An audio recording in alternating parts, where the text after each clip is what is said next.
Nite saya deblo hitam lo tu dinista po hawala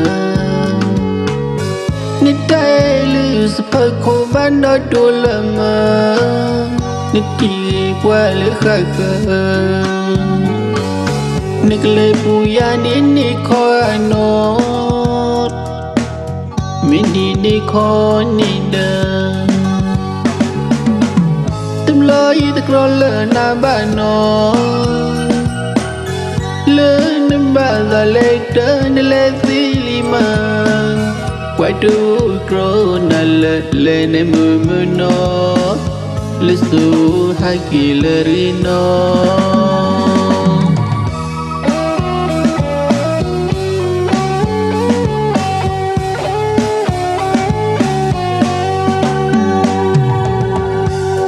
Nari mai tu lama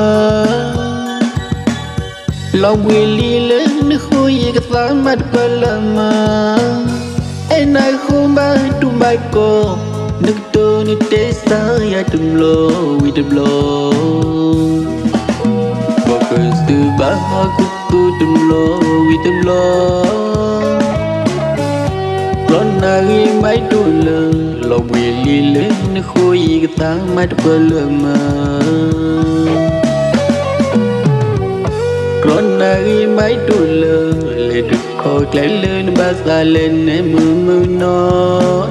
le su hakilerino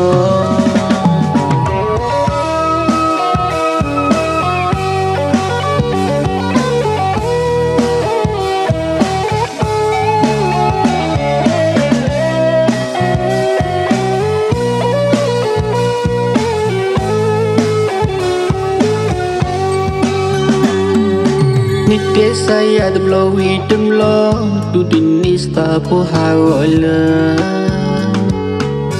Nite lu sepai ko banda dolama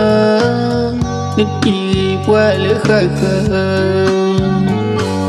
Nikle puya ni ko anot Mindi ni ko ni da Loi the crawler na bano Learn about the later the lima Why do grow na le muno Lisu hakilerino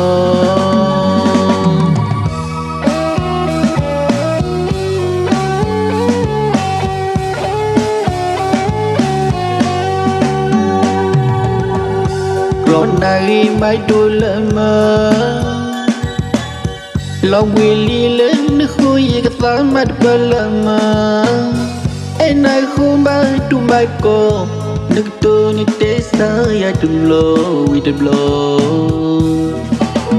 Focus tu bah ku tu tum lo we the blow Nari mai tu Long wili lên khui cái sáng mặt palama